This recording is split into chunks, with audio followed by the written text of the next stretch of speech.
बहुत समय पहले एक विशाल पेड़ हुआ करता था। उस पेड़ के नीचे बहुत बड़े बड़े महापुरुष और ऋषि बैठकर साधना किया करते थे। उसके बाद उस पेड़ के पास अपने सभी सामान दबाकर चले जाते थे। कई सालों बाद वहाँ लोगों का आना जाना शुरू हो जाता है। लोग उसके आसपास झोपड़ी बनाकर रहने लगते हैं। सभी उस पेड़ के नीचे आकर बैठा भी करते थे। उस पेड़ के पास एक मोहन नाम का आदमी आता है। उसे ऐसा लगता है जैसे पेड़ के आसपास बहुत ही शक्तिशाली शक्ति है। गांव वालों, मुझे लगता है पेड़ के पास एक बहुत ही शक्तिशाली शक्ति है। अगर एक बार ये शक्ति बाहर आ गई तो हम सभी बच नहीं पाएंगे। गांव वाले मोहन की बात सुनकर बहुत डर जाते हैं। अरे मोहन, ये तू कैसी बातें कर रहा है? हम इस पेड़ को छोड़कर कहीं नहीं जा सकते। भाइयों, मेरी बात मानो, इस पेड़ से दूर रहना ही अच्छा है। मैं तो कहता हूँ इस पेड़ से कई किलोमीटर की दूरी बना लेना हम लोगों के लिए अच्छा होगा। अगर ये शक्ति फटेगी तो सबका विनाश हो जाएगा। मोहन बहुत ज्ञानी था, इसलिए सभी उसकी बात मानने की सोचते हैं और उस पर के आसपास से अपनी झोपड़ी हटा लेते हैं और उस पेड़ से सभी दूर हो जाते हैं। कोई भी उस पेड़ के पास नहीं जाया करता था। उस पेड़ से सभी दूर रहने लगते हैं। सालों बीत जाते हैं मगर कोई उस पेड़ के पास नहीं जाता है। गांव में गोपाल नाम का आदमी था। वो भी उस पेड़ के बारे में सुनता है। ऐसी कौन सी शक्ति है जिससे सभी डर रहे हैं? क्या सच में उस पेड़ की वजह से हमें नुकसान हो सकता है? वो वहां जाने की सोचता है मगर गांव वाले उसे वहां जाने से मना करते हैं। वो मान जाता है, लेकिन एक दिन गोपाल उसे पेड़ के पास वाले रास्ते से जा रहा था। तभी उसे पेड़ की याद आती है। वो सोचता है, क्यों ना एक बार उस पेड़ को देख कर आऊं? आज तक तो कभी नहीं देखा। गोपाल डरता हुआ उस पेड़ के पास आता है। चारों ओर सन्नाटा था, कोई भी नहीं दिखाई दे रहा था। बस कुछ जानवरों की आवाज आ रही थी। क्या सच में ये पेड़ लोगों को नुकसान पहुंचाएगा? उस पेड़ पर फल लगे हुए थे। गोपाल वो पेड़ के फल तोड़कर खाने लगता है। तभी उस पेड़ से आवाज आती है, नहीं, मैं किसी को नुकसान नहीं पहुंचाऊंगा। पेड़ को बोलता देख गोपाल हैरान रह जाता है। क्या तुम बोल सकते हो? हाँ, मैं जादुई पेड़ हूँ। सालों पहले कई महापुरुष और ऋषि यहाँ आकर बैठा करते थे और मैं उन्हें वो सब देता था जो उनकी जरूरत होती थी। गांव वाले कहते हैं आपके आसपास कुछ ऐसी शक्ति है जिससे सबका नुकसान हो सकता है। नहीं, ऐसा नहीं है। मैं मानता हूँ मेरे आसपास बहुत ही शक्तिशाली शक्ति है, लेकिन जितने भी महापुरुष यहाँ तप करते थे वो अपना सारा सामान यहीं दबाकर चले जाते थे। उनके सभी सामान बहुत शक्तिशाली हैं। मैं तो कब से यहाँ आना चाह रहा था आपको देखने, इसीलिए मैं यहाँ तक आ पहुँचा। बताओ बच्चे, तुम्हारी क्या इच्छा है? तुम क्या चाहते हो? मैं तुम्हारी इच्छा जरूर पूरी करूँगा। क्या सच में? हाँ बिल्कुल, लेकिन क्या तुम मेरी एक मदद करोगे? जी बताइए। कृपया तुम मेरे आसपास के जमीन खोदना शुरू कर दो और तुम्हें जो भी मिले उन सभी सामान को पास वाली नदी में बहा दो। जितने भी महापुरुष और ऋषि हैं उन सभी की आत्मा को शांति मिलेगी। जी मैं अभी करता हूँ। गोपाल आसपास की जमीन खोदना शुरू कर देता है और सारा सामान निकालता है और उन्हें पास वाली नदी में बहा देता है। फिर पेड़ के पास आता है। जी मैंने आपका काम कर दिया। तुम्हारा बहुत बहुत धन्यवाद। मैं तुम्हारा एहसान कभी नहीं भूलूंगा। ये लो तुम्हारे लिए सोने के सिक्के, इसे लेते जाओ और जब कभी भी तुम्हें कुछ चाहिए होगा मेरे पास जरूर आना। मैं वो चीज तुम्हें जरूर दूंगा, मगर कृपया करके मेरे बारे में किसी को कुछ भी मत बताना। जी ठीक है, मैं ये बात किसी को नहीं बताऊंगा। एक दिन गोपाल जादुई पेड़ से कुछ मांगने आता है तो देखता है जादुई पेड़ पत्थर बन चुका है और उसकी सारी शक्तियाँ खत्म हो चुकी है। ये देख गोपाल बहुत परेशान हो जाता है। ये अचानक जादुई पेड़ को क्या हो गया? अभी कुछ दिन पहले तो मैं यहाँ आया था, तब तो ये बिल्कुल सही था।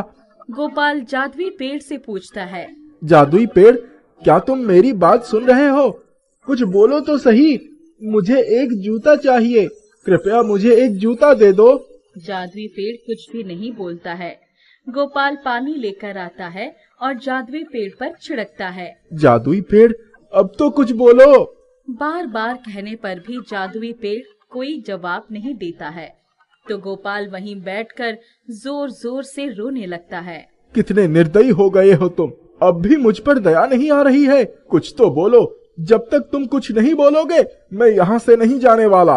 गोपाल वहीं बैठा कई घंटों तक बैठा रहता है।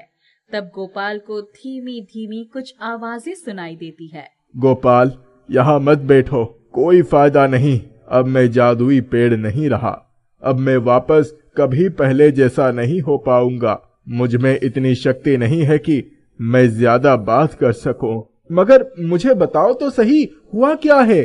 जो सामान मैंने तुमसे उस नदी में डालने को कहा था, वो सभी बहुत शक्तिशाली सामान थे। महापुरुष और ऋषियों ने मुझसे कहा था ये कभी किसी के हाथ नहीं लगने चाहिए। हाँ, तो वो किसी के हाथ नहीं लगा। मैंने उसे नदी में डाल दिया था, वो बह गया था पानी के साथ। नहीं गोपाल, मुझे नहीं पता था। उस नदी में कई सालों से राक्षस उन्हीं चीजों के इंतजार में बैठा था। जैसे ही तुम उसे नदी में डालकर गए, उस राक्षस ने उसे ले लिया और बहुत शक्तिशाली बन गया। इसमें तुम्हारी क्या गलती? उन लोगों ने कहा था अगर वो सामान किसी बुरे हाथ में लगा तो उसके कुछ हफ्ते बाद ही मेरी सारी शक्तियां चली जाएगी और मैं मुरझा जाऊंगा। ये सुन गोपाल बहुत दुखी हो जाता है। क्या कुछ हो नहीं सकता जिससे तुम पहले जैसा हो जाओ? उस राक्षस को मारना होगा जो उस नदी में अभी भी बैठा है, मगर ये आसान नहीं। तुम मुझे ये बताओ, मैं कैसे उसका अंत कर सकता हूँ? आज से ठीक 5 दिन बाद मेरे पास आना और मेरे पास वाली जमीन खोदना। वहाँ तुम्हें एक तलवार दिखेगा। उसी तलवार से तुम्हें उसे खत्म करना होगा। वो बाहर कैसे आएगा? वो 1 मिनट के लिए हर रात पानी से बाहर आता है। तुम्हें उसी 1 मिनट में तुम्हें उस पर वो तलवार चला देना होगा और निशाना उसकी गर्दन पर लगना चाहिए। गोपाल मान जाता है और 5 दिन बाद जादुई पेड़ के पास आकर जमीन खोदकर वो तलवार निकालता है और नदी के बाहर उस राक्षस के आने का इंतजार करने लगता है। राक्षस पानी से बाहर आता है। निशाना लगाकर गोपाल तलवार उसकी ओर चला देता है। राक्षस जोर से चिल्लाता है और वहीं उसकी मृत्यु हो जाती है। राक्षस की मृत्यु होते ही पेड़ वापस से हरा भरा बन जाता है और उसकी शक्तियाँ वापस आ जाती है। गोपाल, तुम्हारा बहुत बहुत शुक्रिया। आज तुम्हारी वजह से मैं अपने पुराने रूप में आ गया। ये लो, मेरी तरफ से तुम्हारे लिए इनाम, तुम्हारे लिए नए जूते। बहुत बहुत धन्यवाद। मुझे बहुत खुशी महसूस हो रही है कि मैं तुम्हें वापस पहले जैसा देख पा रहा हूँ। मैं फिर तुमसे मिलने आऊंगा। गोपाल जूते पाकर बहुत खुश होता है और वहाँ से चला जाता है। एक गांव में सुरेश नाम का लड़का अपनी सौतेली माँ और भाई के साथ रहता था। सुरेश की सौतेली माँ और भाई उसे बहुत परेशान करते थे। सुरेश 10वीं का छात्र था। वो पढ़ाई के साथ साथ घर का भी सारा काम करता। मैं स्कूल जा रहा हूँ। हाय राम, घर का इतना काम पड़ा है और इस लड़के को किसी चीज की चिंता ही नहीं। बस बैग टांगे चल दिया। अरे घर का काम क्या तेरी माँ करेगी? चल जल्दी से झाड़ू पोछा लगा और उसके बाद मुझे बाजार से कुछ सामान ला दे, फिर जाइयो स्कूल। माँ, आज मेरी परीक्षा है। अगर देर से पहुँचा तो अध्यापक जी मुझे कक्षा से निकाल देंगे और परीक्षा भी नहीं देने देंगे। तो मैं क्या करूं? परीक्षा देकर कौन सा डॉक्टर या वकील बनना है? आया बड़ा परीक्षा देने वाला। चल जल्दी जल्दी हाथ चला, नहीं तो और काम भी दे दूंगी। सुरेश जल्दी जल्दी घर का सारा काम खत्म करता है और परीक्षा देने जाता है। परीक्षा शुरू हो चुकी है। पहले तो अध्यापक सुरेश को परीक्षा कक्ष में घुसने नहीं देता, लेकिन सुरेश की विनती करने पर वो मान जाते हैं, क्योंकि सुरेश एक होनहार छात्र था और अध्यापक को उसके घर की स्थिति का भी अंदाजा था। कुछ दिन बाद सुरेश के पिताजी शहर से आते हैं। पिताजी के सामने सुरेश की माँ उससे बहुत अच्छा व्यवहार करती है। एक दिन सुरेश को बहुत तेज बुखार आ जाता है। उस दिन उसके पिताजी किसी काम से दूसरे गांव गए थे और उन्हें शाम तक लौट कर आना था। ओ कामचोर, यूं ही पड़ा रहेगा या कुछ काम भी करेगा? जब से तेरा बाप यहाँ आया है बहुत ऐश हो रही है तेरी। आज बहुत दिन बाद मुझे भी मौका मिला है आराम करने का। चल उठ और जल्दी से लग जा अपने काम पर और अपने पिताजी के आने से पहले काम खत्म कर दे। माँ, मुझे तेज बुखार है, पूरा शरीर दर्द कर रहा है, सुबह से कुछ खाया भी नहीं है तो बहुत कमजोर महसूस हो रहा है। माँ, कुछ खाने को दे दो ना, तभी मैं दवा ले सकूंगा। अच्छा, अपने बाप के आने पर मुझे रौब दिखा रहा है? तुझे पता है ना, पिताजी ने तो वापस शहर चले जाना है। उसके बाद तूने हम लोगों के साथ ही रहना है। तब देखियो हम तेरा क्या हाल करेंगे। यदि उस सब से बचना चाहता है तो चल जल्दी से उठकर झाड़ू पोछा कर। सुरेश तपते बुखार में भी उठकर काम करने लगता है। इतने में सुरेश का भाई, जो एकदम आवारा था, वहां आता है। माँ, बहुत भूख लगी है, जल्दी से खाना दे दो। हाँ हाँ मेरे लाल, आज मैंने तेरे पसंद के आलू के पराठे बनाए हैं।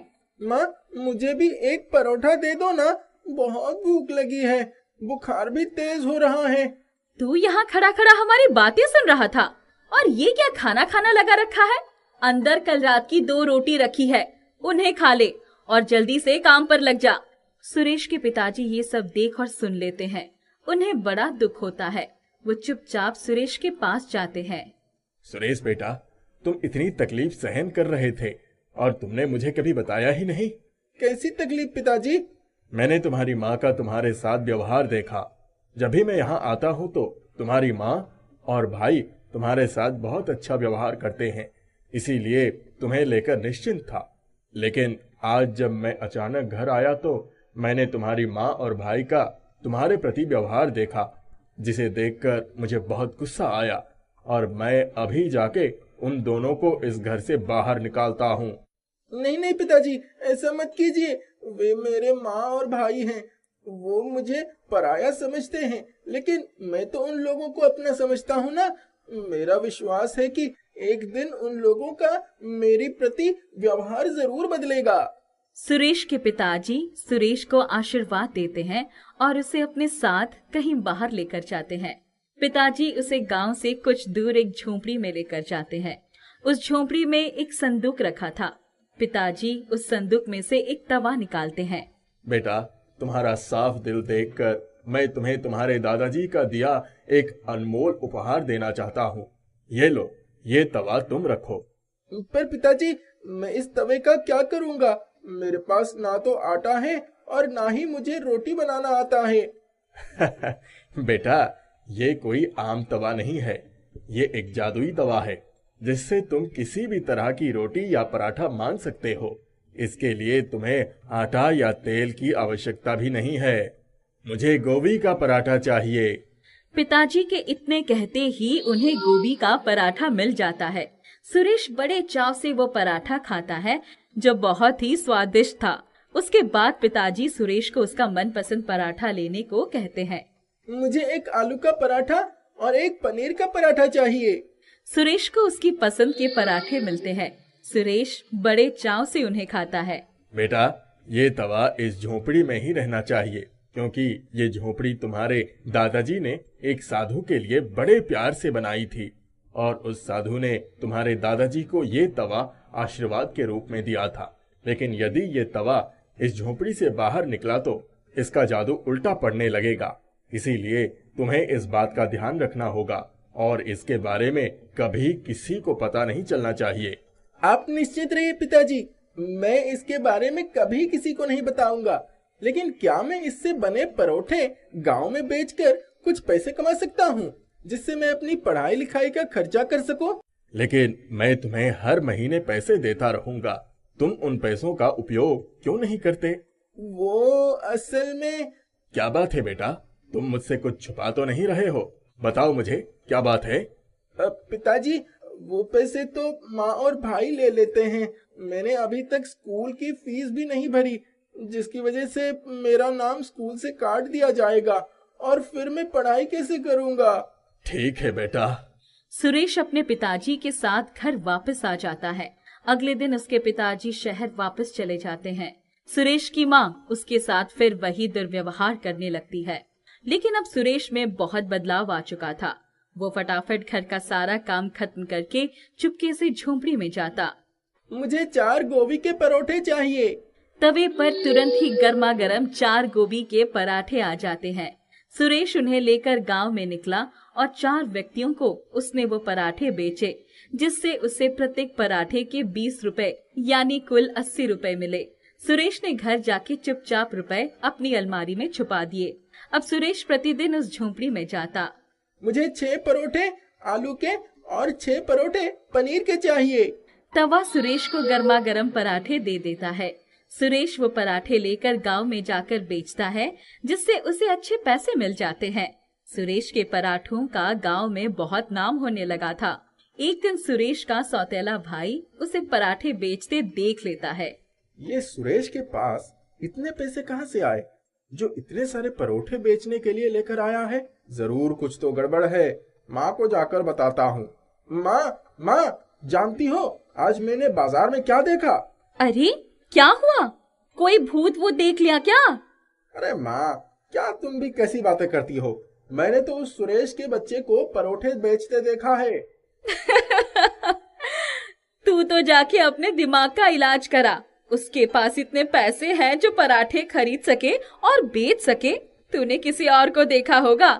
नहीं माँ, मैं सच कह रहा हूँ। आपको विश्वास नहीं होता तो चलो अभी आप मेरे साथ बाजार चलो और अपनी आंखों से देखो, वो अभी भी बाजार में परोठे बेचता है। माँ और भाई दोनों बाजार जाते हैं, जहाँ सुरेश अभी पराठे बेच रहा था। इसके पास इतने पैसे कहाँ से आए? चल अभी चलकर इसकी खबर लेती हूँ। नहीं माँ, यहीं रुको। हम उसका पीछा करते हैं और देखते हैं कि आखिर ये पैसे कहाँ से लाता है। सुरेश बाजार में पराठे बेचने के बाद झोंपड़ी की ओर जाता है। सुरेश की माँ और भाई उसका चुपके से पीछा करते हैं। सुरेश झोंपड़ी में जाके तवे से और पराठे मांगता है। सुरेश की माँ और भाई खिड़की से सब देख लेते हैं। अच्छा, तो ये सब इस जादुई तवे का कमाल है। चलो माँ, चलकर हम ये तवा चुरा लेते हैं। यदि हमारे पास ये तवा आ जाए तो हम भी परोठे बेचकर अच्छा पैसा कमाएंगे और कोई बड़ा व्यापार कर सकते हैं। माँ को भाई की बात जंचती है। जैसे ही सुरेश झोंपड़ी से बाहर जाता है, दोनों मौका पाकर तवा चुरा लेते हैं। वे लोग तवे को अपने घर ले जाते हैं। ए तवे, चल जल्दी से 4 आलू के पराठे दे हमको। माँ और भाई पराठे का इंतजार कर रहे थे, लेकिन ये क्या, इसमें तो चूहे निकल आए।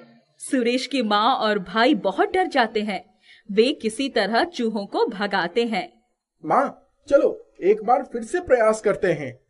हमें 4 गोभी के पराठे दे।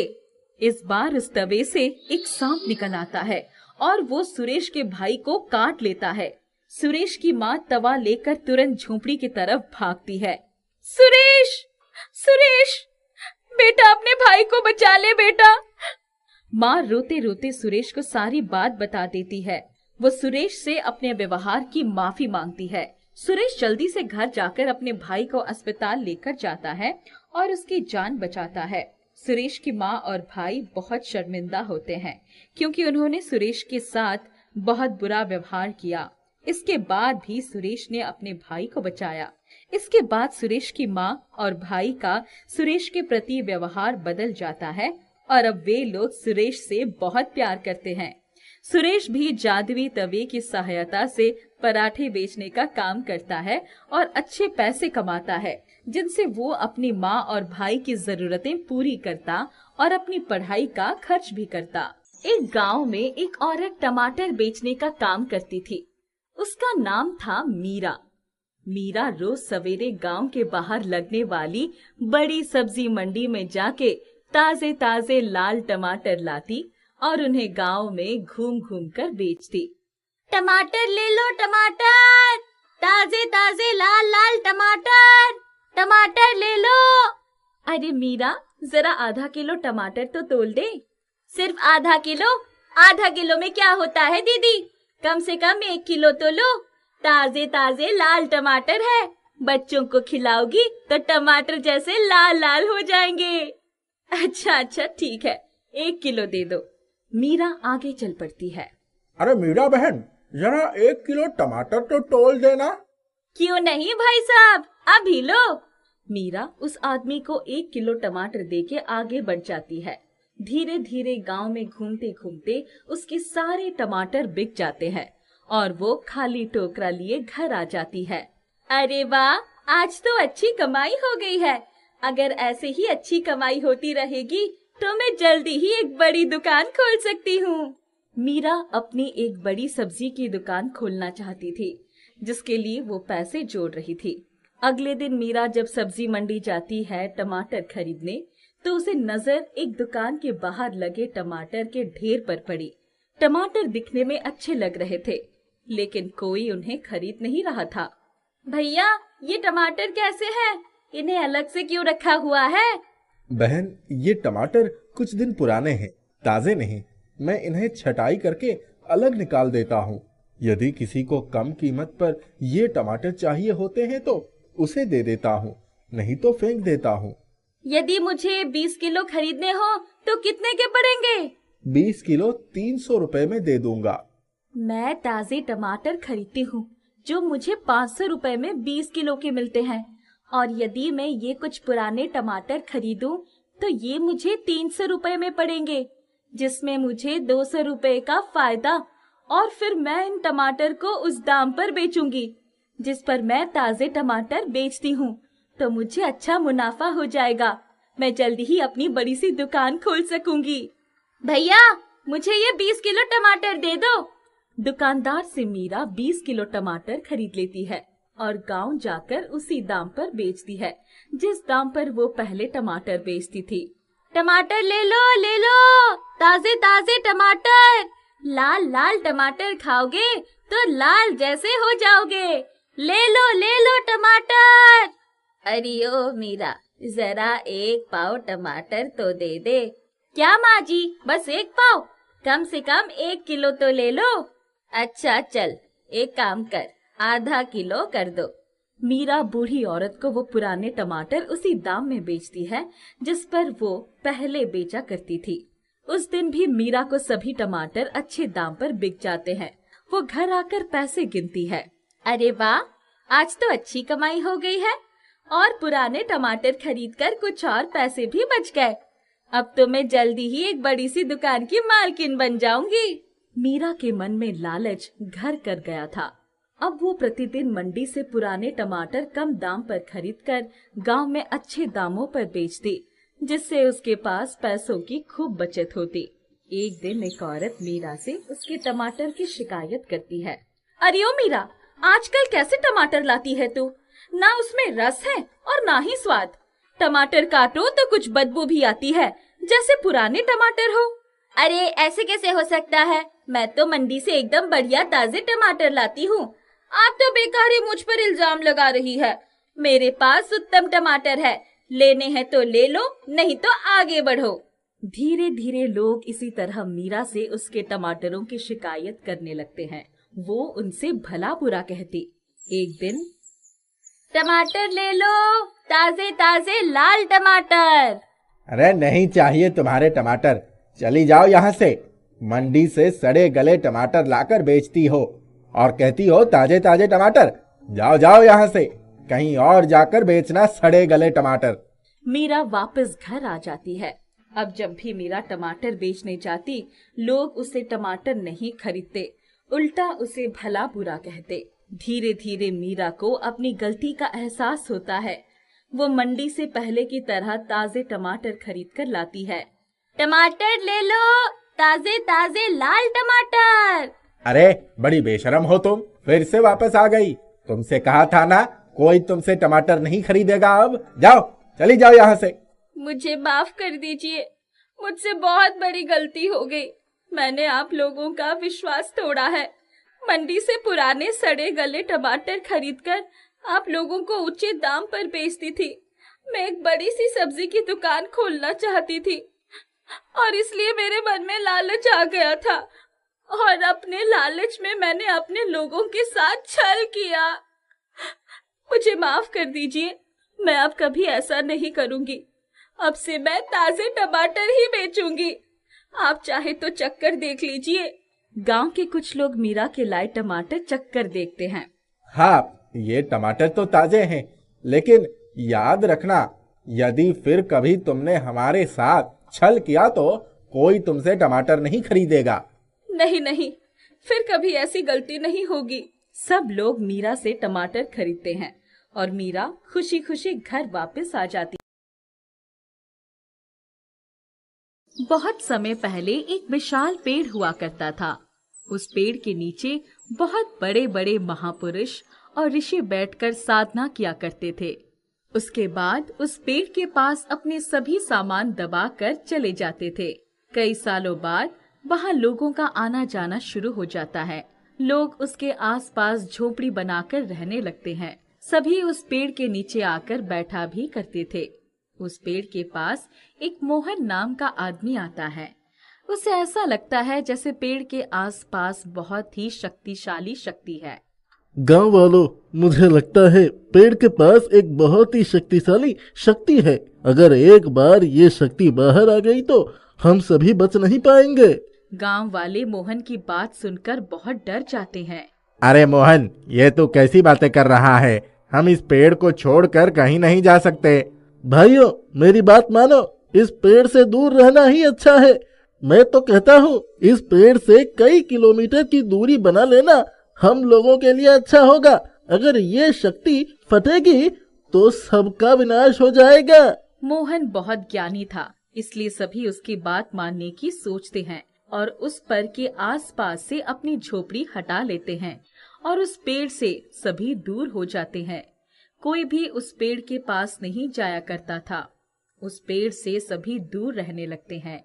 सालों बीत जाते हैं मगर कोई उस पेड़ के पास नहीं जाता है। गांव में गोपाल नाम का आदमी था। वो भी उस पेड़ के बारे में सुनता है। ऐसी कौन सी शक्ति है जिससे सभी डर रहे हैं? क्या सच में उस पेड़ की वजह से हमें नुकसान हो सकता है? वो वहां जाने की सोचता है मगर गांव वाले उसे वहां जाने से मना करते हैं। वो मान जाता है, लेकिन एक दिन गोपाल उसे पेड़ के पास वाले रास्ते से जा रहा था। तभी उसे पेड़ की याद आती है। वो सोचता है, क्यों ना एक बार उस पेड़ को देख कर आऊं? आज तक तो कभी नहीं देखा। गोपाल डरता हुआ उस पेड़ के पास आता है। चारों ओर सन्नाटा था, कोई भी नहीं दिखाई दे रहा था।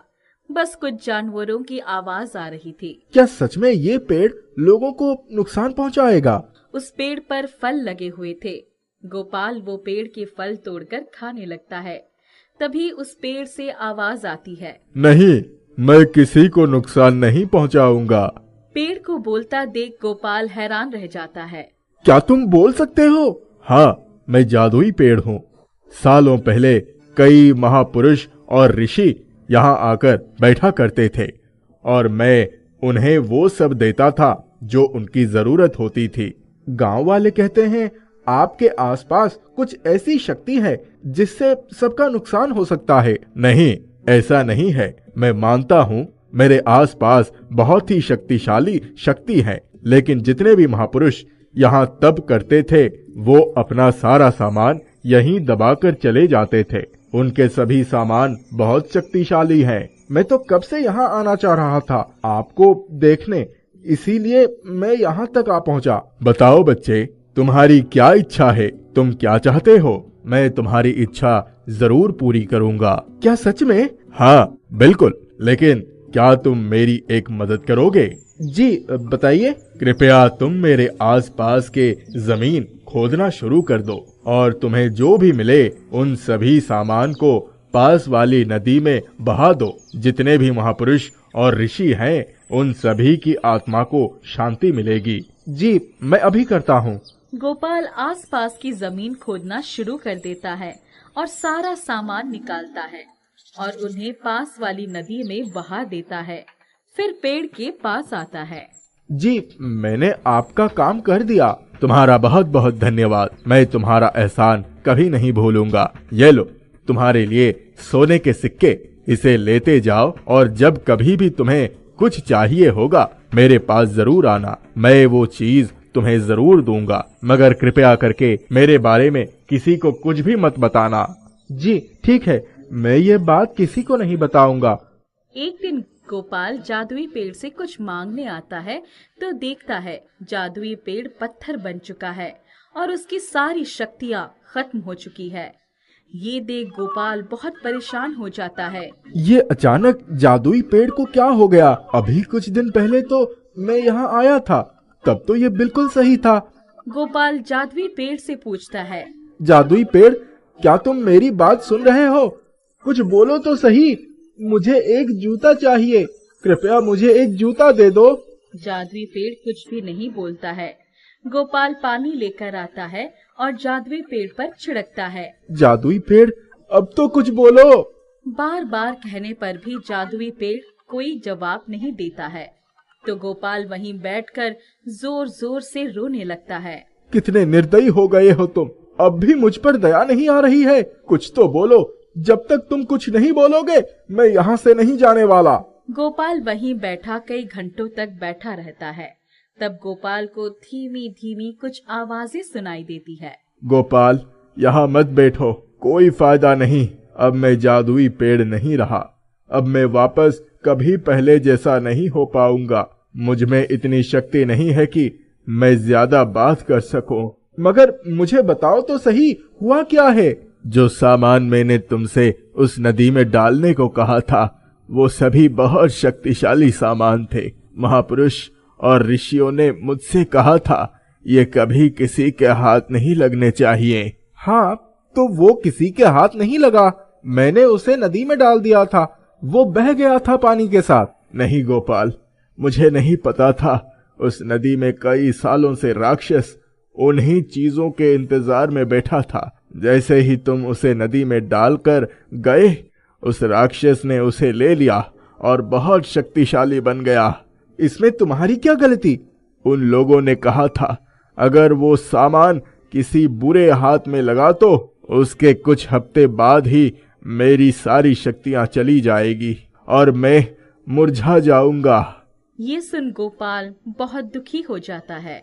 क्या कुछ हो नहीं सकता जिससे तुम पहले जैसा हो जाओ? उस राक्षस को मारना होगा जो उस नदी में अभी भी बैठा है, मगर ये आसान नहीं। तुम मुझे ये बताओ, मैं कैसे उसका अंत कर सकता हूँ? आज से ठीक 5 दिन बाद मेरे पास आना और मेरे पास वाली जमीन खोदना। वहाँ तुम्हें एक तलवार दिखेगा।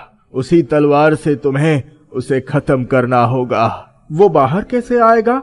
वो 1 मिनट के लिए हर रात पानी से बाहर आता है। तुम्हें उसी 1 मिनट में तुम्हें उस पर वो तलवार चला देना होगा और निशाना उसकी गर्दन पर लगना चाहिए। गोपाल मान जाता है और 5 दिन बाद जादुई पेड़ के पास आकर जमीन खोदकर वो तलवार निकालता है और नदी के बाहर उस राक्षस के आने का इंतजार करने लगता है। राक्षस पानी से बाहर आता है। निशाना लगाकर गोपाल तलवार उसकी ओर चला देता है। राक्षस जोर से चिल्लाता है और वहीं उसकी मृत्यु हो जाती है। राक्षस की मृत्यु होते ही पेड़ वापस से हरा भरा बन जाता है और उसकी शक्तियाँ वापस आ जाती है। गोपाल, तुम्हारा बहुत बहुत शुक्रिया। आज तुम्हारी वजह से मैं अपने पुराने रूप में आ गया। ये लो, मेरी तरफ से तुम्हारे लिए इनाम, तुम्हारे लिए नए जूते। बहुत बहुत धन्यवाद। मुझे बहुत खुशी महसूस हो रही है कि मैं तुम्हें वापस पहले जैसा देख पा रहा हूँ। मैं फिर तुमसे मिलने आऊंगा। गोपाल जूते पाकर बहुत खुश होता है और वहाँ से चला जाता है। एक गांव में सुरेश नाम का लड़का अपनी सौतेली माँ और भाई के साथ रहता था। सुरेश की सौतेली माँ और भाई उसे बहुत परेशान करते थे। सुरेश 10वीं का छात्र था। वो पढ़ाई के साथ साथ घर का भी सारा काम करता। मैं स्कूल जा रहा हूँ। हाय राम, घर का इतना काम पड़ा है और इस लड़के को किसी चीज की चिंता ही नहीं।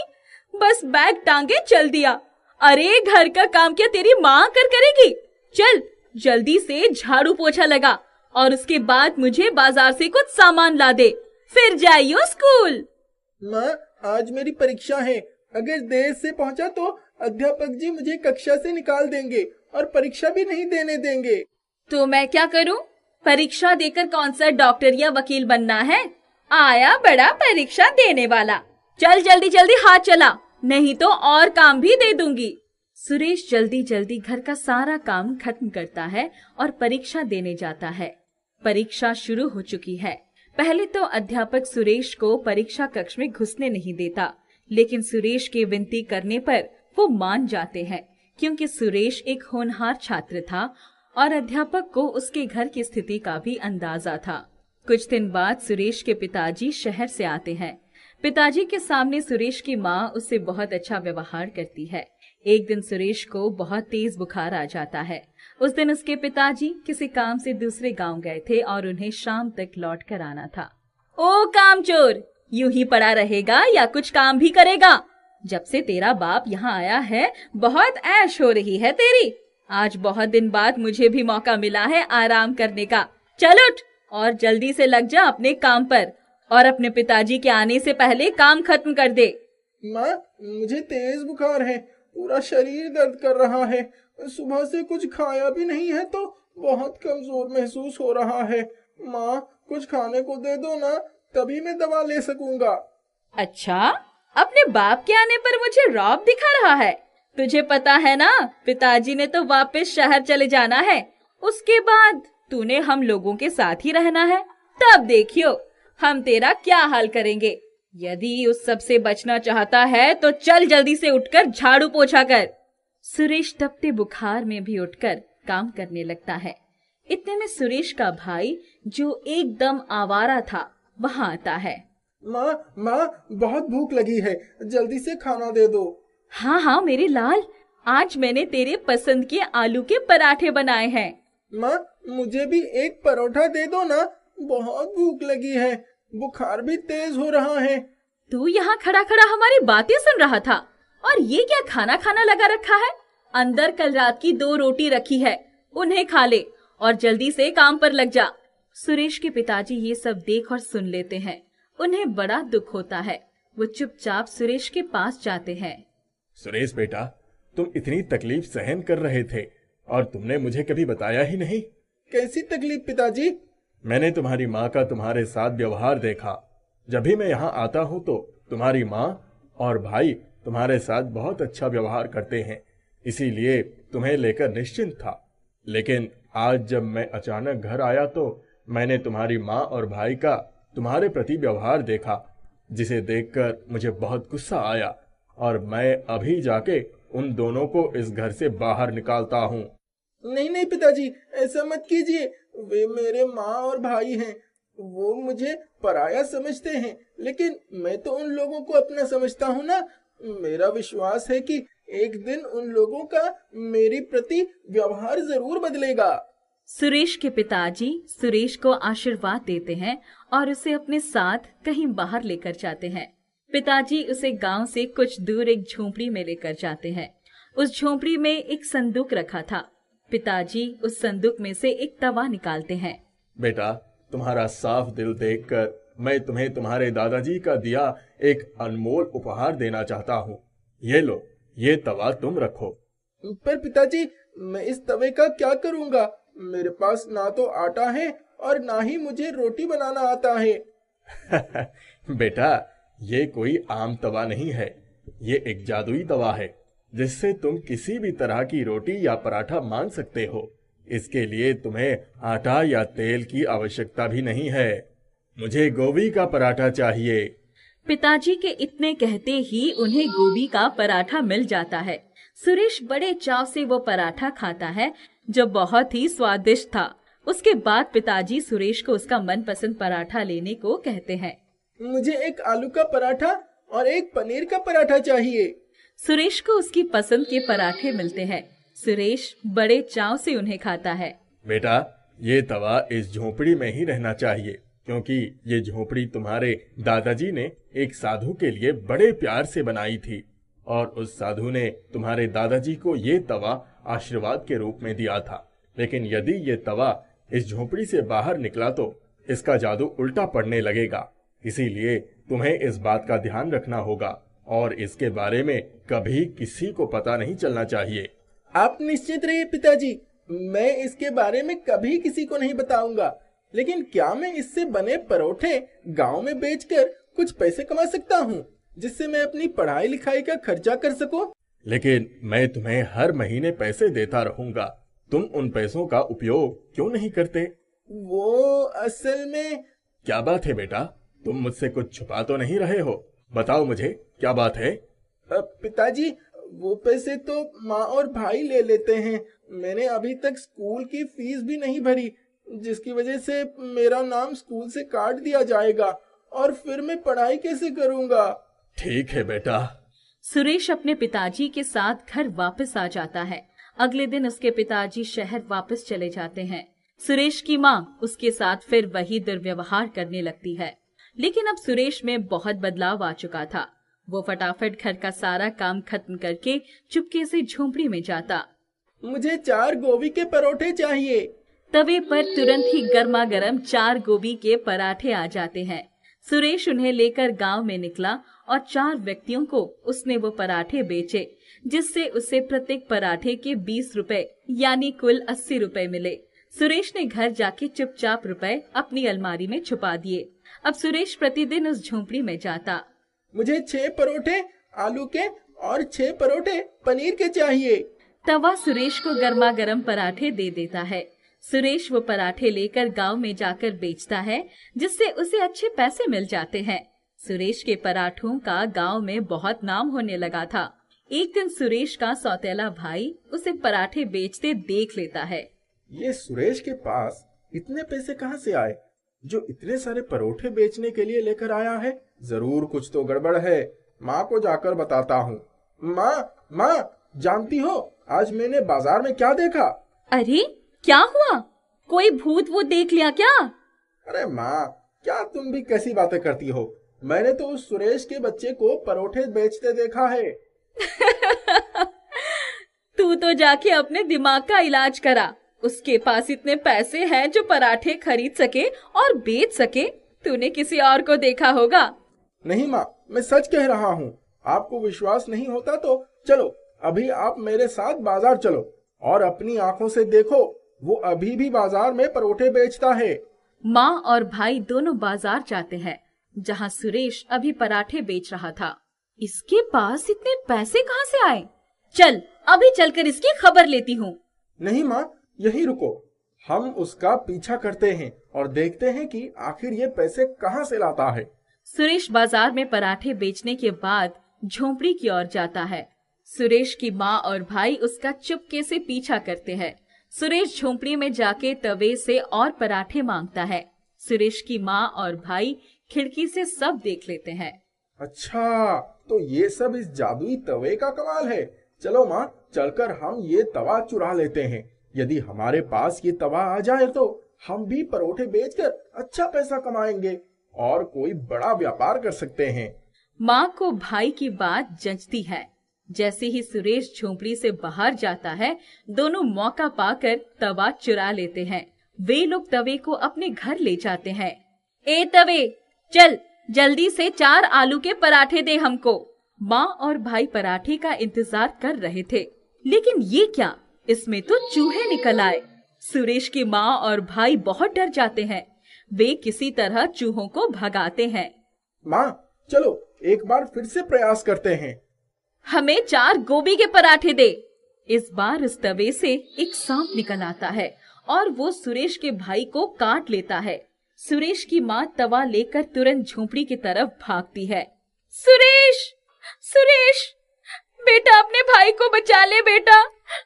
माँ रोते रोते सुरेश को सारी बात बता देती है। वो सुरेश से अपने व्यवहार की माफी मांगती है। सुरेश जल्दी से घर जाकर अपने भाई को अस्पताल लेकर जाता है और उसकी जान बचाता है। सुरेश की माँ और भाई बहुत शर्मिंदा होते हैं, क्योंकि उन्होंने सुरेश के साथ बहुत बुरा व्यवहार किया। इसके बाद भी सुरेश ने अपने भाई को बचाया। इसके बाद सुरेश की माँ और भाई का सुरेश के प्रति व्यवहार बदल जाता है और अब वे लोग सुरेश से बहुत प्यार करते हैं। सुरेश भी जादुई तवे की सहायता से पराठे बेचने का काम करता है और अच्छे पैसे कमाता है। जिनसे वो अपनी माँ और भाई की जरूरतें पूरी करता और अपनी पढ़ाई का खर्च भी करता। एक गांव में एक औरत टमाटर बेचने का काम करती थी। उसका नाम था मीरा।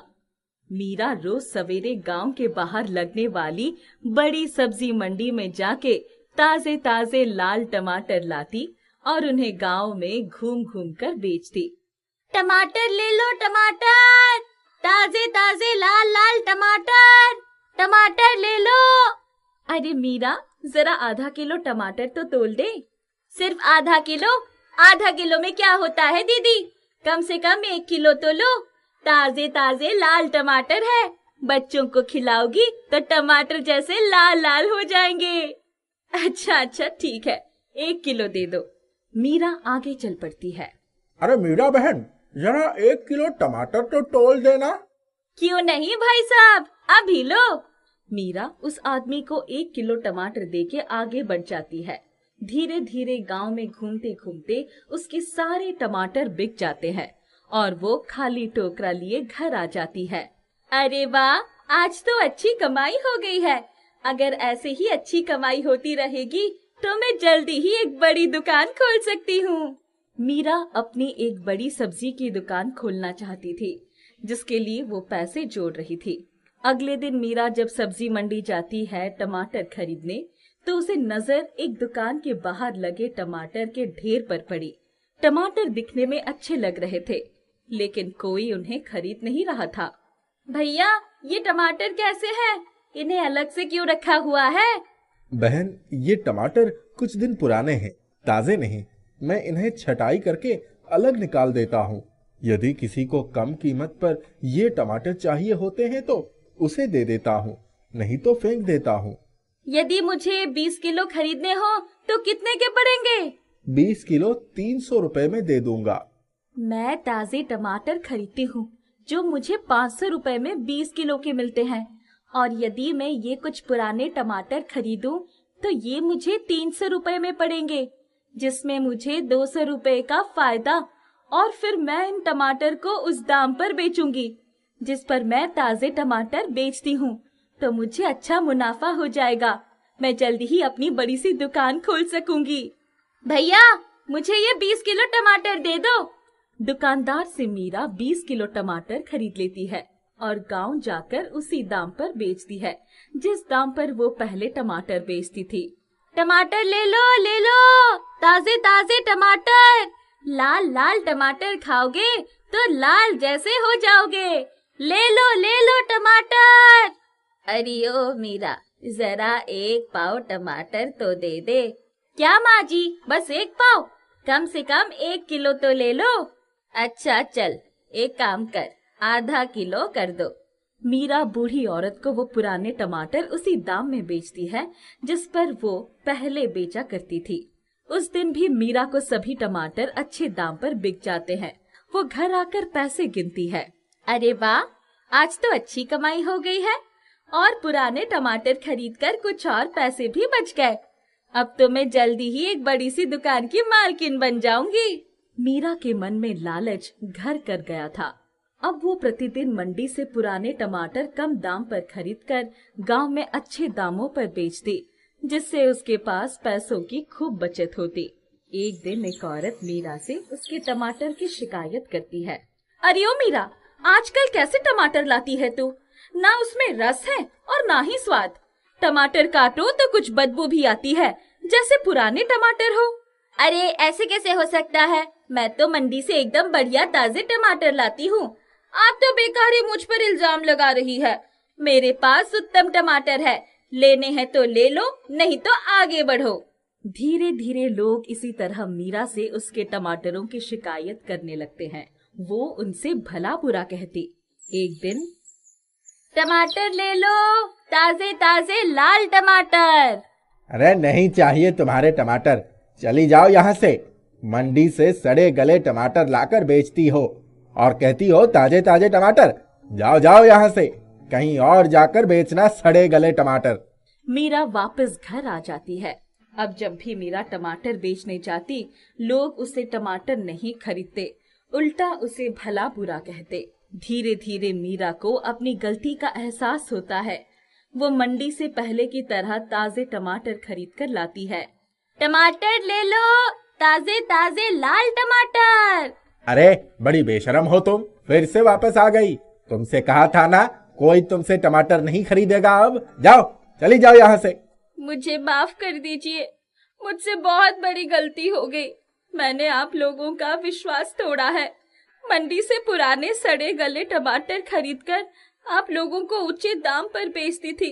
मैं एक बड़ी सी सब्जी की दुकान खोलना चाहती थी और इसलिए मेरे मन में लालच आ गया था और अपने लालच में मैंने अपने लोगों के साथ छल किया। मुझे माफ कर दीजिए, मैं अब कभी ऐसा नहीं करूंगी। अब से मैं ताजे टमाटर ही बेचूंगी। आप चाहे तो चक्कर देख लीजिए। गांव के कुछ लोग मीरा के लाए टमाटर चक्कर देखते हैं। हाँ, ये टमाटर तो ताजे हैं, लेकिन याद रखना, यदि फिर कभी तुमने हमारे साथ छल किया तो कोई तुमसे टमाटर नहीं खरीदेगा। नहीं नहीं, फिर कभी ऐसी गलती नहीं होगी। सब लोग मीरा से टमाटर खरीदते हैं और मीरा खुशी खुशी घर वापस आ जाती। बहुत समय पहले एक विशाल पेड़ हुआ करता था। उस पेड़ के नीचे बहुत बड़े बड़े महापुरुष और ऋषि बैठकर साधना किया करते थे। उसके बाद उस पेड़ के पास अपने सभी सामान दबाकर चले जाते थे। कई सालों बाद वहां लोगों का आना जाना शुरू हो जाता है। लोग उसके आसपास झोपड़ी बनाकर रहने लगते हैं। सभी उस पेड़ के नीचे आकर बैठा भी करते थे। उस पेड़ के पास एक मोहन नाम का आदमी आता है। उसे ऐसा लगता है जैसे पेड़ के आसपास बहुत ही शक्तिशाली शक्ति है। गांव वालों, मुझे लगता है पेड़ के पास एक बहुत ही शक्तिशाली शक्ति है। अगर एक बार ये शक्ति बाहर आ गई तो हम सभी बच नहीं पाएंगे। गांव वाले मोहन की बात सुनकर बहुत डर जाते हैं। अरे मोहन, ये तू कैसी बातें कर रहा है? हम इस पेड़ को छोड़कर कहीं नहीं जा सकते। भाइयों, मेरी बात मानो, इस पेड़ से दूर रहना ही अच्छा है। मैं तो कहता हूँ इस पेड़ से कई किलोमीटर की दूरी बना लेना हम लोगों के लिए अच्छा होगा। अगर ये शक्ति फटेगी तो सबका विनाश हो जाएगा। मोहन बहुत ज्ञानी था, इसलिए सभी उसकी बात मानने की सोचते हैं और उस पर के आसपास से अपनी झोपड़ी हटा लेते हैं और उस पेड़ से सभी दूर हो जाते हैं। कोई भी उस पेड़ के पास नहीं जाया करता था। उस पेड़ से सभी दूर रहने लगते हैं। सालों बीत जाते हैं मगर कोई उस पेड़ के पास नहीं जाता है। गांव में गोपाल नाम का आदमी था। वो भी उस पेड़ के बारे में सुनता है। ऐसी कौन सी शक्ति है जिससे सभी डर रहे हैं? क्या सच में उस पेड़ की वजह से हमें नुकसान हो सकता है? वो वहां जाने की सोचता है मगर गांव वाले उसे वहां जाने से मना करते हैं। वो मान जाता है, लेकिन एक दिन गोपाल उसे पेड़ के पास वाले रास्ते से जा रहा था। तभी उसे पेड़ की याद आती है। वो सोचता है, क्यों ना एक बार उस पेड़ को देख कर आऊं? आज तक तो कभी नहीं देखा। गोपाल डरता हुआ उस पेड़ के पास आता है।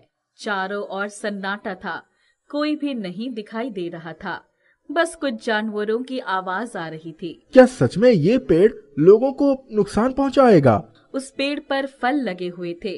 गोपाल वो पेड़ के फल तोड़कर खाने लगता है।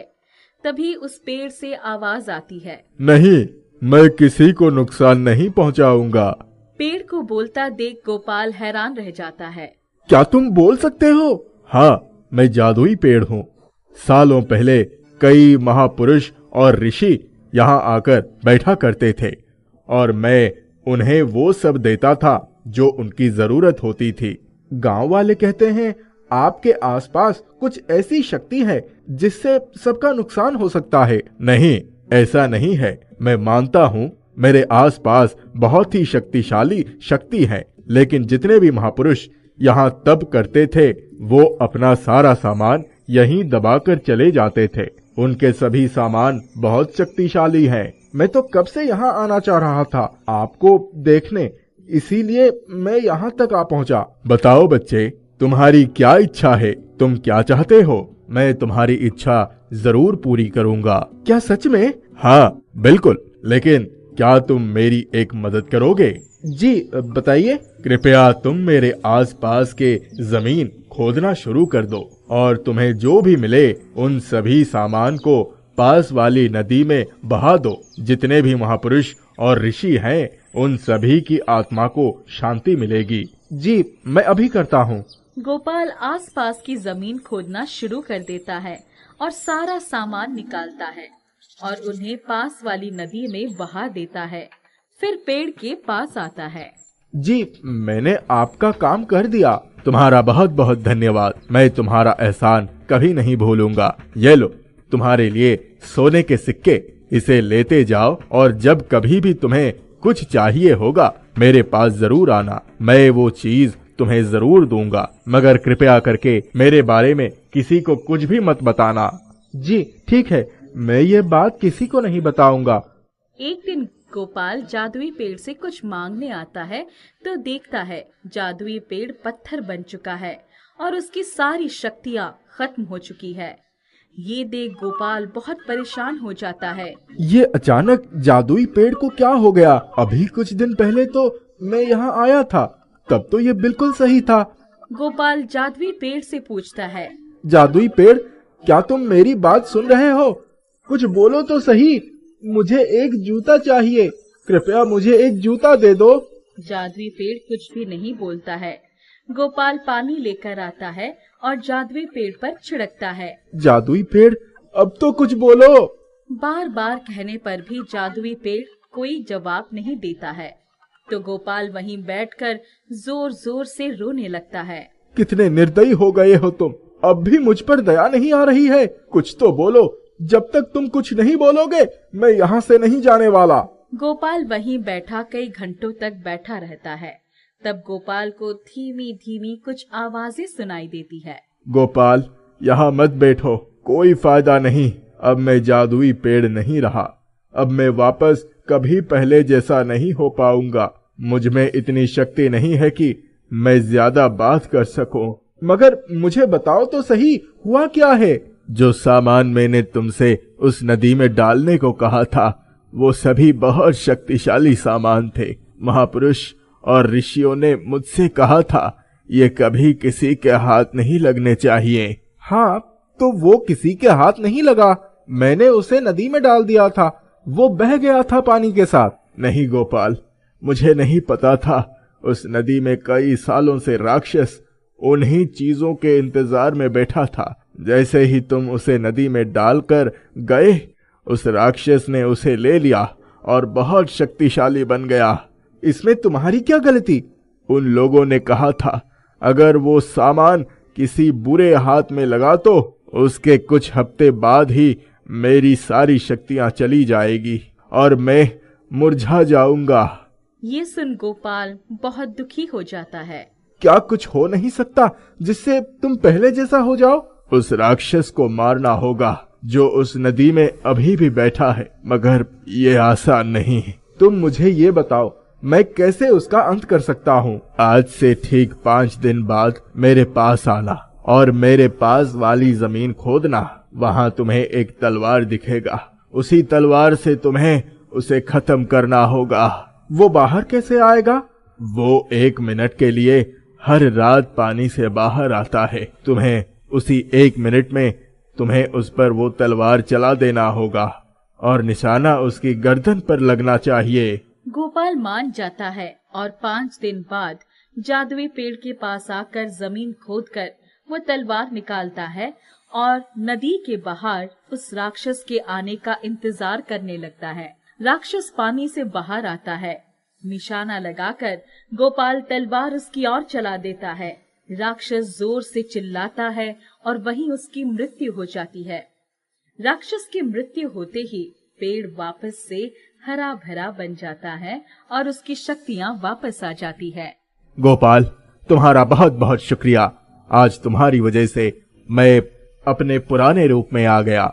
ये लो मेरी तरफ से तुम्हारे लिए इनाम, तुम्हारे लिए नए जूते। बहुत बहुत धन्यवाद। मुझे बहुत खुशी महसूस हो रही है कि मैं तुम्हें वापस पहले जैसा देख पा रहा हूँ। मैं फिर तुमसे मिलने आऊंगा। गोपाल जूते पाकर बहुत खुश होता है और वहाँ से चला जाता है। एक गांव में सुरेश नाम का लड़का अपनी सौतेली माँ और भाई के साथ रहता था। सुरेश की सौतेली माँ और भाई उसे बहुत परेशान करते थे। सुरेश 10वीं का छात्र था। वो पढ़ाई के साथ साथ घर का भी सारा काम करता। माँ, मैं स्कूल जा रहा हूँ। हाय राम, घर का इतना काम पड़ा है और इस लड़के को किसी चीज की चिंता ही नहीं। बस बैग टांगे चल दिया। अरे घर का काम क्या तेरी माँ करेगी? चल जल्दी से झाड़ू पोछा लगा और उसके बाद मुझे बाजार से कुछ सामान ला दे, फिर जाइयो स्कूल। माँ, आज मेरी परीक्षा है। अगर देर से पहुँचा तो अध्यापक जी मुझे कक्षा से निकाल देंगे और परीक्षा भी नहीं देने देंगे। तो मैं क्या करूं? परीक्षा देकर कौन सा डॉक्टर या वकील बनना है? आया बड़ा परीक्षा देने वाला। चल जल्दी जल्दी हाथ चला, नहीं तो और काम भी दे दूंगी। सुरेश जल्दी जल्दी घर का सारा काम खत्म करता है और परीक्षा देने जाता है। परीक्षा शुरू हो चुकी है। पहले तो अध्यापक सुरेश को परीक्षा कक्ष में घुसने नहीं देता, लेकिन सुरेश के विनती करने पर वो मान जाते हैं, क्योंकि सुरेश एक होनहार छात्र था और अध्यापक को उसके घर की स्थिति का भी अंदाजा था। कुछ दिन बाद सुरेश के पिताजी शहर से आते हैं। पिताजी के सामने सुरेश की माँ उससे बहुत अच्छा व्यवहार करती है। एक दिन सुरेश को बहुत तेज बुखार आ जाता है। उस दिन उसके पिताजी किसी काम से दूसरे गांव गए थे और उन्हें शाम तक लौट कर आना था। ओ कामचोर, यूं ही पड़ा रहेगा या कुछ काम भी करेगा? जब से तेरा बाप यहाँ आया है बहुत ऐश हो रही है तेरी। आज बहुत दिन बाद मुझे भी मौका मिला है आराम करने का। चल उठ और जल्दी से लग जा अपने काम पर और अपने पिताजी के आने से पहले काम खत्म कर दे। माँ, मुझे तेज बुखार है, पूरा शरीर दर्द कर रहा है। सुबह से कुछ खाया भी नहीं है तो बहुत कमजोर महसूस हो रहा है। माँ, कुछ खाने को दे दो ना, तभी मैं दवा ले सकूंगा। अच्छा, अपने बाप के आने पर मुझे रौब दिखा रहा है। तुझे पता है ना, पिताजी ने तो वापस शहर चले जाना है। उसके बाद तूने हम लोगों के साथ ही रहना है। तब देखियो हम तेरा क्या हाल करेंगे। यदि उस सब से बचना चाहता है तो चल जल्दी से उठकर झाड़ू पोछा कर। सुरेश तपते बुखार में भी उठकर काम करने लगता है। इतने में सुरेश का भाई, जो एकदम आवारा था, वहाँ आता है। माँ, बहुत भूख लगी है, जल्दी से खाना दे दो। हाँ हाँ मेरे लाल, आज मैंने तेरे पसंद के आलू के पराठे बनाए हैं। माँ, मुझे भी एक परोठा दे दो ना, बहुत भूख लगी है, बुखार भी तेज हो रहा है। तू यहाँ खड़ा खड़ा हमारी बातें सुन रहा था और ये क्या खाना खाना लगा रखा है? अंदर कल रात की 2 रोटी रखी है, उन्हें खा ले और जल्दी से काम पर लग जा। सुरेश के पिताजी ये सब देख और सुन लेते हैं। उन्हें बड़ा दुख होता है। वो चुपचाप सुरेश के पास जाते हैं। सुरेश बेटा, तुम इतनी तकलीफ सहन कर रहे थे और तुमने मुझे कभी बताया ही नहीं। कैसी तकलीफ पिताजी? मैंने तुम्हारी माँ का तुम्हारे साथ व्यवहार देखा। जब भी मैं यहाँ आता हूँ तो तुम्हारी माँ और भाई तुम्हारे साथ बहुत अच्छा व्यवहार करते हैं, इसीलिए तुम्हें लेकर निश्चिंत था। लेकिन आज जब मैं अचानक घर आया तो मैंने तुम्हारी माँ और भाई का तुम्हारे प्रति व्यवहार देखा, जिसे देखकर मुझे बहुत गुस्सा आया और मैं अभी जाके उन दोनों को इस घर से बाहर निकालता हूँ। नहीं पिताजी, ऐसा मत कीजिए। वे मेरे माँ और भाई हैं। वो मुझे पराया समझते हैं, लेकिन मैं तो उन लोगों को अपना समझता हूँ ना। मेरा विश्वास है कि एक दिन उन लोगों का मेरे प्रति व्यवहार जरूर बदलेगा। सुरेश के पिताजी सुरेश को आशीर्वाद देते हैं और उसे अपने साथ कहीं बाहर लेकर जाते हैं। पिताजी उसे गांव से कुछ दूर एक झोपड़ी में लेकर जाते हैं। उस झोपड़ी में एक संदूक रखा था। पिताजी उस संदूक में से एक तवा निकालते हैं। बेटा, तुम्हारा साफ दिल देखकर मैं तुम्हें तुम्हारे दादाजी का दिया एक अनमोल उपहार देना चाहता हूँ। ये लो, ये तवा तुम रखो। पर पिताजी, मैं इस तवे का क्या करूँगा? मेरे पास ना तो आटा है और ना ही मुझे रोटी बनाना आता है। बेटा, ये कोई आम तवा नहीं है। ये एक जादुई तवा है, जिससे तुम किसी भी तरह की रोटी या पराठा मान सकते हो। इसके लिए तुम्हें आटा या तेल की आवश्यकता भी नहीं है। मुझे गोभी का पराठा चाहिए। पिताजी के इतने कहते ही उन्हें गोभी का पराठा मिल जाता है। सुरेश बड़े चाव से वो पराठा खाता है, जो बहुत ही स्वादिष्ट था। उसके बाद पिताजी सुरेश को उसका मनपसंद पराठा लेने को कहते हैं। मुझे एक आलू का पराठा और एक पनीर का पराठा चाहिए। सुरेश को उसकी पसंद के पराठे मिलते हैं। सुरेश बड़े चाव से उन्हें खाता है। बेटा, ये तवा इस झोपड़ी में ही रहना चाहिए, क्योंकि ये झोपड़ी तुम्हारे दादाजी ने एक साधु के लिए बड़े प्यार से बनाई थी और उस साधु ने तुम्हारे दादाजी को ये तवा आशीर्वाद के रूप में दिया था। लेकिन यदि ये तवा इस झोपड़ी से बाहर निकला तो इसका जादू उल्टा पड़ने लगेगा। इसीलिए तुम्हें इस बात का ध्यान रखना होगा और इसके बारे में कभी किसी को पता नहीं चलना चाहिए। आप निश्चित रहिए पिताजी, मैं इसके बारे में कभी किसी को नहीं बताऊंगा। लेकिन क्या मैं इससे बने परोठे